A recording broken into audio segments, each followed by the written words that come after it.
Yo, people, I hope you're staying safe. Right, I got another special unboxing courtesy of my fam from Footshop in Eastern Europe. Yo, I love how they're doing big things within the local sneaker community and trying to permeate through the world as well. Doing it with such honesty and integrity. Right, now these shoes here that I'm going to unbox, right, swear down, they are absolutely hard body, but I've got to put them into context. I've got to take things back 14 years.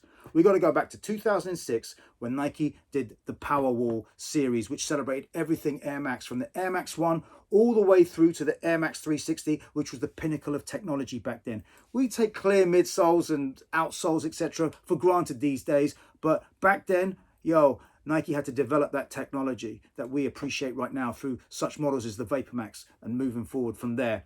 But to put that into context, the reason for the Powerwall series was because of Adidas's incredible celebration of the iconic superstar and their 35th anniversary back in 2005. The way that Adidas interfaced with different stores, different brands, different artists and different music labels, etc., was so revolutionary. We take those sort of partnerships for granted these days, but that really set the standard.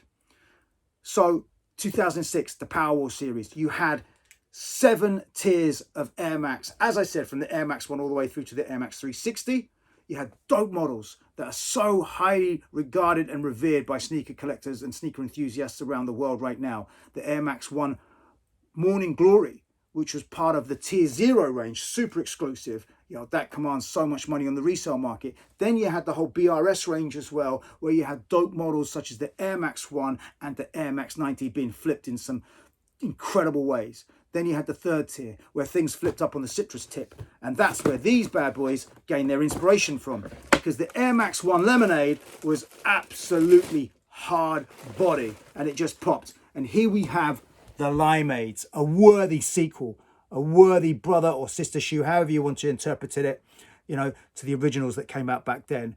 Look at the way that the air pops. This graphic here featured on the original Lemonades, but what didn't was this sort of iconography. So this lime icon wasn't actually, there wasn't a lemon version basically on the Lemonades, but hey, I love that touch. And then you can see the contrast that's coming through on the edging of the swoosh.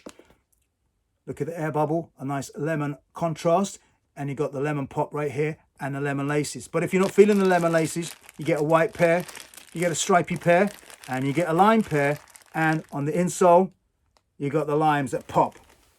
I have to say, these are a worthy successor to the Lemonades. But if, like me, you didn't get the Lemonades, fear not, because they're coming out as well, and Footshop are going to get them. But there's also going to be a third one to match up, and they're the pink Lemonades, and they look hard as well. So Footshop are going to be getting all of them. As I said, these drop this Saturday, the 19th. So good luck copying, because yo, it's going to be crazy out there. Anyways, yo, thanks very much to my Footshop fam once again, yo, and good looking out, people. Stay blessed. Peace.